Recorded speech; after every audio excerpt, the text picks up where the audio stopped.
Longas viagens de moto são motivo de orgulho para a maioria dos motociclistas. É uma oportunidade de se conectar com sua moto, explorar o mundo e desfrutar do melhor que as duas rodas oferecem.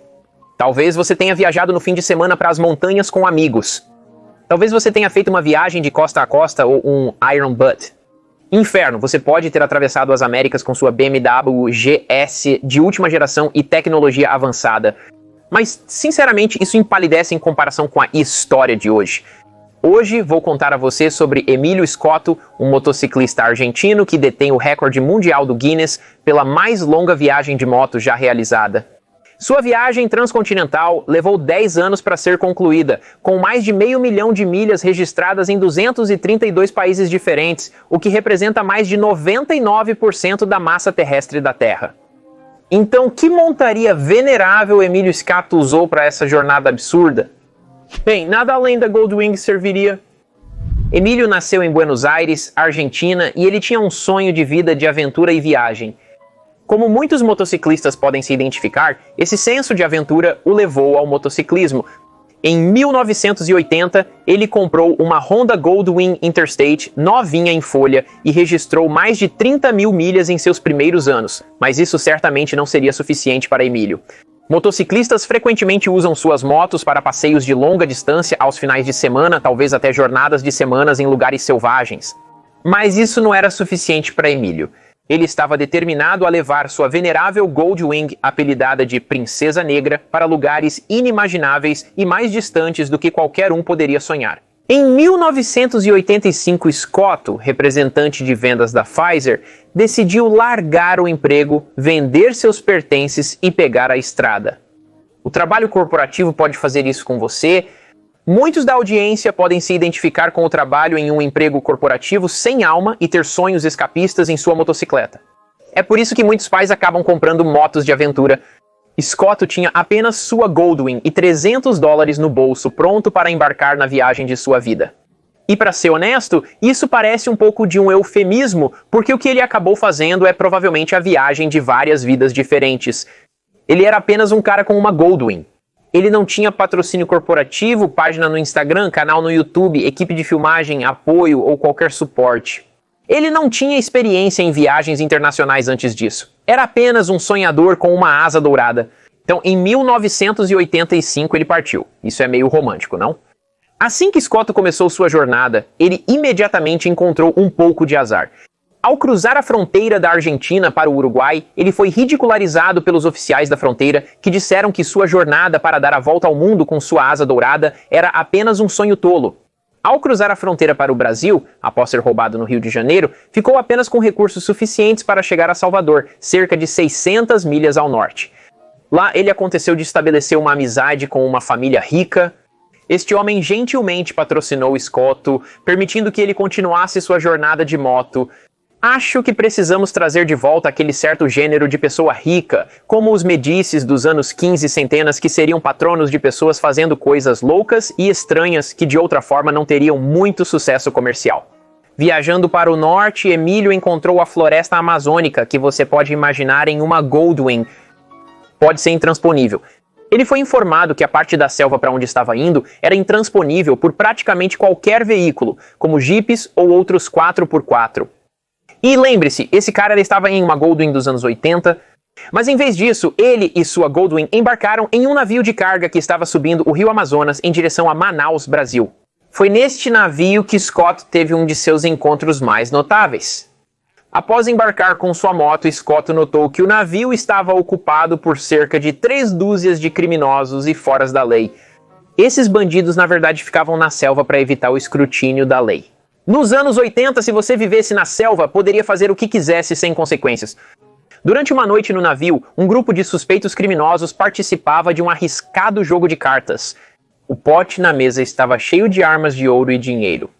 Scotto foi forçado a jogar o jogo, mas em vez de perder a mão ou a vida, ele acabou ganhando 5 rodadas seguidas. Os bandidos o acusaram de trapacear, mas disseram que seria um insulto se ele não aceitasse os ganhos após recusar. Na manhã seguinte, ao atracar, o líder do grupo entregou a ele um maço de notas amassadas da tripulação, desejando-lhe sorte na jornada. Não dá pra inventar essas coisas, fica ainda mais insano. O líder realmente revelou que todo o jogo de cartas, a situação de alto risco, era na verdade uma farsa inteira projetada basicamente para premiar o Scotto para continuar financiando sua jornada. E é claro, se divertindo um pouco às custas dele.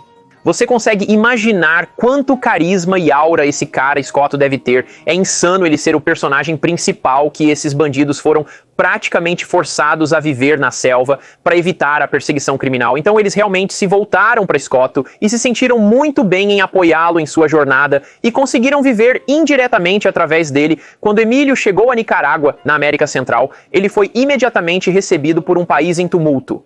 Em certa ocasião, ele atingiu um grande quebra-molas que o lançou junto com sua Goldwing ao ar. Diminuiu a velocidade para se recompor e foi imediatamente alvo de tiros. Durante a Guerra Civil na Nicarágua, soldados que surgiram do mato atirando nele o acusaram de ser um agente da CIA aliado aos Contras. Ele finalmente convenceu os soldados de que era apenas um turista argentino de passagem, mas isso é bem maluco. Uma das principais constantes nas aventuras de Scotto é a bondade das pessoas que ele encontrou pelo mundo. Esse tema é recorrente em documentários sobre viajantes. A maioria das pessoas é gentil e disposta a ajudar, mesmo quando tem muito pouco para compartilhar. De fato, costumam ser os mais pobres que estão mais dispostos a compartilhar e ajudar os outros. Quando não jogava cartas com bandidos ou era alvejado por soldados, ele recebia ajuda gratuita de todos pelo caminho. Emílio chegou ao sudoeste dos Estados Unidos e ficou impressionado com a educação dos oficiais da fronteira, com a limpeza de tudo e com o moderno e simples sistema de rodovias da América. Ele também se familiarizou com o sistema jurídico dos Estados Unidos da América, acumulando 7 multas por excesso de velocidade só na Califórnia. Scotto fez um tour pelos Estados Unidos da América, passando por São Francisco, Los Angeles, Las Vegas e até a Disney World. Ao chegar à costa leste, ele estava sem dinheiro e precisou trabalhar em uma delicatessen em Nova York. Suas aventuras globais ganharam a atenção da mídia e, após uma aparição na televisão, ele obteve doações para prosseguir a jornada. De Nova York, ele foi para a Europa, onde vivenciou o forte contraste entre o Ocidente e o Oriente Europeu no final dos anos 80. Da Europa, ele viajou para o Sul, para a África, com o objetivo de visitar todos os 55 países do continente. Ele adentrou o deserto do Saara cavalgando em areia progressivamente mais profunda sobre uma asa dourada, suportando um calor extremo. Enquanto ele estava contemplando a ideia de voltar, foi atingido por uma tempestade de areia louca com ventos de nível de monção que arrancaram seu visor e quase o fizeram perder a vida. Ele se agachou contra sua moto, lutou para respirar e após 4 horas suportando a tempestade de areia, ela finalmente diminuiu, com sua moto despojada de todo o cromo nela. Continuando no continente africano, ele encontrou coisas insanas.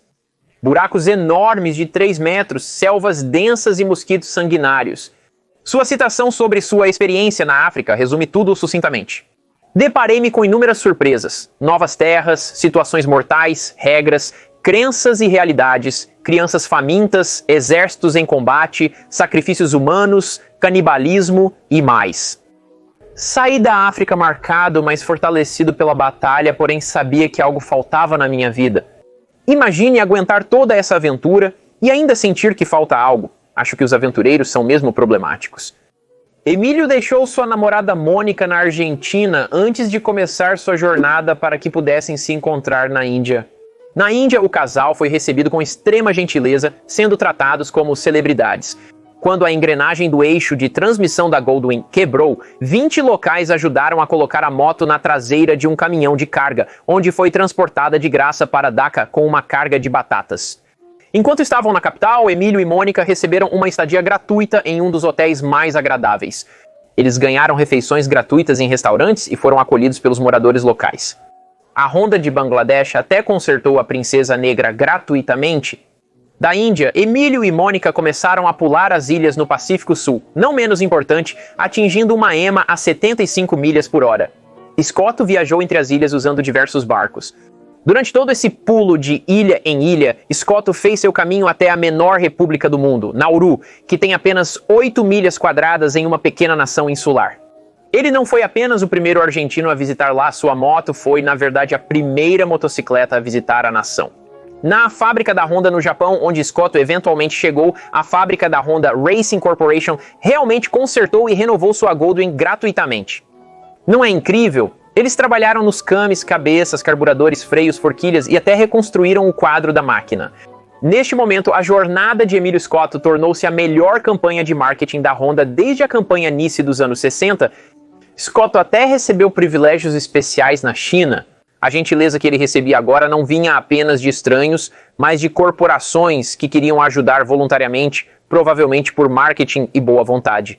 Embora originalmente tenha sido informado que custaria $70 mil para entrar na China, ele conseguiu obter alguma ajuda com o Clube de Motocicletas de Pequim e o Comitê Olímpico, que conseguiram ajustar um pouco as coisas e levá-lo para o país. Lá, ele poderia percorrer o país livremente, como se fosse um cidadão chinês, o que na época era completamente inédito. Ele podia ir e vir livremente na China de todos os lugares naquela época, sem supervisão ou regras estranhas. Ele foi o primeiro estrangeiro a visitar a Mongólia em 75 anos. Ele atravessou o deserto de Gobi e cavalgou ao lado da Grande Muralha por 1000 milhas até encontrar a fronteira com a União Soviética na época.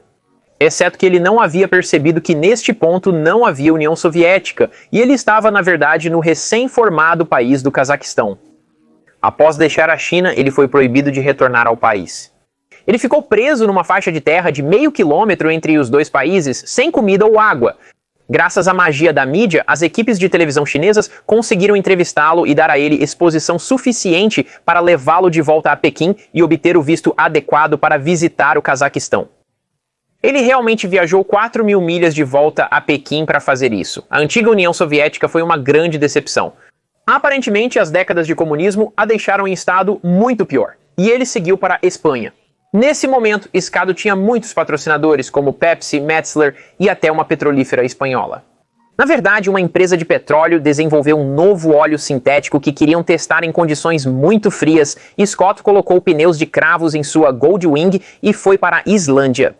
Depois da Escandinávia, onde Scotto percebeu que sua moto era um pouco pesada demais para andar na neve, ele voltou para os Estados Unidos da América e para o México, e visitou 27 ilhas diferentes do Caribe, e também recebeu um tratamento Very Important Person em Cuba, no que é bastante louco para a época. Depois de 10 anos, Emílio voltou para a Argentina. Até 1995, Scotto havia visitado mais de 200 países diferentes em sua Goldwing. Ele passou por 13 diferentes passaportes que tinham 64 páginas cada, circunnavegando o globo não uma, mas 2 vezes. Ele viajou mais de 457 mil milhas com sua máquina, passando incrivelmente por apenas 2 motores. E se isso não é um elogio efusivo para a Honda Goldwing e um endosso firme, eu não sei o que é. Ele usou mais de 12.500 galões de gasolina, 350 galões de óleo, 86 pneus, 12 baterias e 9 assentos novos. Ele foi preso 6 vezes diferentes, 5 vezes na África e 1 vez nos Estados Unidos da América. Ele foi roubado 5 vezes, levou 2 tiros e suportou tornados, terremotos e furacões. A Black Princess de Emílio Scotto está em exibição no Museu de Carros Clássicos Don Laughlin, em Laughlin, Nevada. Ele escreveu um livro sobre a jornada intitulado A Viagem Mais Longa, Minha Jornada de Motocicleta de 500 mil milhas, que inclui mais de 300 fotos diferentes da aventura. O que aprendemos hoje? As pessoas são mais amigáveis do que você imagina. Se você tem um grande sonho de aventura, vá em frente e realize-o. A vida é curta. Você se surpreenderia com o que pode realizar com recursos limitados. Aprendemos também que as motocicletas aparentemente encerraram a Guerra Fria e seu traseiro de ferro não parece tão impressionante quando comparado com a incrível viagem de Emílio Scotto. E para todos os aventureiros por aí, obrigado por tornar o motociclismo interessante. É sempre divertido explorar o mundo em 2 rodas. Obrigado por assistir ao vídeo de hoje. Claro que não conseguimos incluir tudo sobre a jornada de Emílio Scotto em um pequeno vídeo, então vai e confira o resto na internet. Uma história incrível. Valeu por assistir. Até o próximo vídeo. Tchau. Acorde, você está sonhando. Acorde. Acorde, acorde. Nada disso é real. Nada disso é real. Nada disso é real. Acorde, continue assistindo. Yami Noob.